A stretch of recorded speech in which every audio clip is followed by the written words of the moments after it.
আশা করি এই উদ্যোগের ফলে আমাদের একটা যুগান্তকারী পরিবর্তন সড়ক শৃঙ্খলার মধ্যে আসবে।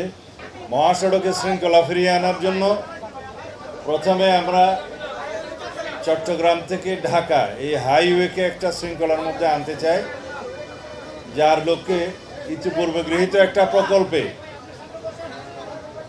আমরা কার্যক্রম শুরু করেছি, যেখানে এই মহাসড়কে 490টি পিলারে ক্যামেরা, অটোমেটিক ক্যামেরা এবং এআই জেনারেটেড ফাইন সিস্টেমের আমরা ইন্ট্রোডিউস করেছি, যাতে কেউ স্পিড ব্রেক করলে, স্পিড লিমিট ক্রস করলে এবং ট্রাফিক আইন ভঙ্গ করলে, উল্টা পথে যাত্রা করলে, ওভারটেকিং করলে, যে কোনোভাবেই হোক যেখানে সাইন সিগন্যাল দেওয়া আছে সেটা অমান্য করলে তার উপরে ফাইন আরোপ করা হবে। অটোমেটিক্যালি এটা বিআরটি এর কাছে চলে যাবে এবং টেলিফোনিক মেসেজের মাধ্যমে সে গাড়ির মালিকের কাছে, যার নামে রেজিস্ট্রেশন, তার কাছে সেই মেসেজ পৌঁছে যাবে।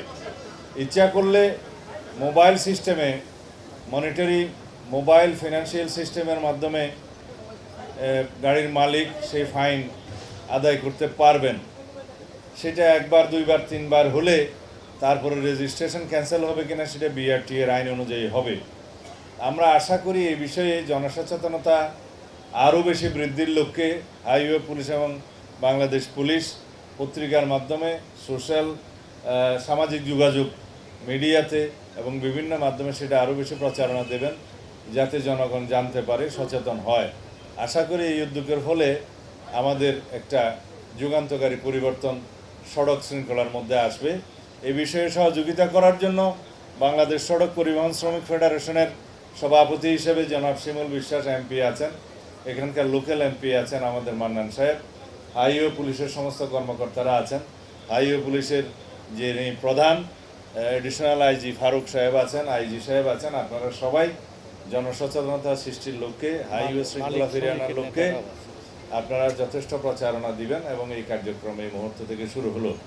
মালিক ফেডারেশনের সভাপতি আছে, সেক্রেটারি আছে, দুঃখিত আমি বেশি দূরে দাঁড়াতে খেয়াল করি। আচ্ছা, আপনারা মালিক, শ্রমিক ফেডারেশন এবং পুলিশ সম্মিলিতভাবে এই প্রচেষ্টাকে সফল করতে হবে। ধন্যবাদ আপনাদের। Thank you.